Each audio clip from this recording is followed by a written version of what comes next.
ನೋಡಿ 2024ರ ಪದ್ಮಶ್ರೀ ಯಾರ್ಯಾರಿಗೆ ಸಿಕ್ಕಿದೆ ಅನ್ನುವಂಥದ್ದೊಂದು ಡೀಟೇಲ್ಸ್ ಸಿಗ್ತಾ ಇದೆ. ರಾಜ್ಯದ 9 ಸಾಧಕರಿಗೆ ಪದ್ಮ ಪುರಸ್ಕಾರ ಸಿಕ್ಕಿರೋದು.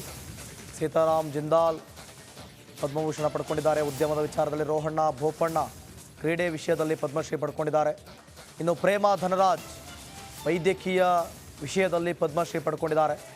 ಅನುಪಮ ಹೊಸಕೆರೆ ಅಂತೇಳಿ ಕಲೆಯ ವಿಭಾಗದಲ್ಲಿ ಪದ್ಮಶ್ರೀ ಪಡ್ಕೊಂಡಿದ್ದಾರೆ. ಸೋಮಣ್ಣ ಇವರು ಸಮಾಜ ಸೇವೆ ಮಾಡಿ ಪದ್ಮಶ್ರೀ ಪಡ್ಕೊಂಡಿದ್ದಾರೆ. ಇನ್ನು ಶಶಿ ಸೋನಿ ಇವರು ಕೂಡ ಉದ್ಯಮ ಮಾಡ್ತಿದ್ರು, ಪದ್ಮಶ್ರೀ ಪಡ್ಕೊಂಡಿದ್ದಾರೆ. KS ರಾಜಣ್ಣ ಸಮಾಜ ಸೇವೆಯನ್ನು ಮಾಡ್ತಿದ್ರು. ಇನ್ನು CR ಚಂದ್ರಶೇಖರ್ ವೈದ್ಯಕೀಯ ರಂಗದಲ್ಲಿ ಸಾಧನೆ ಮಾಡಿದ್ದಾರೆ.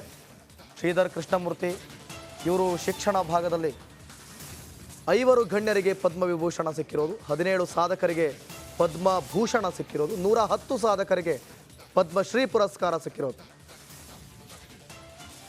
ಚಿರಂಜೀವಿ ಪದ್ಮವಿಭೂಷಣ ವೆಂಕಯ್ಯ ನಾಯ್ಡು, ಪದ್ಮವಿಭೂಷಣ ಮಿಥುನ್ ಚಕ್ರವರ್ತಿ, ಪದ್ಮಭೂಷಣ ಉಷಾ ಉತ್ತಪ್. 110 ಸಾಧಕರಿಗೆ ಪದ್ಮಶ್ರೀ ಪುರಸ್ಕಾರ. ರಾಜ್ಯದ 9 ಸಾಧಕರಿಗೆ ಪದ್ಮ ಪುರಸ್ಕಾರ.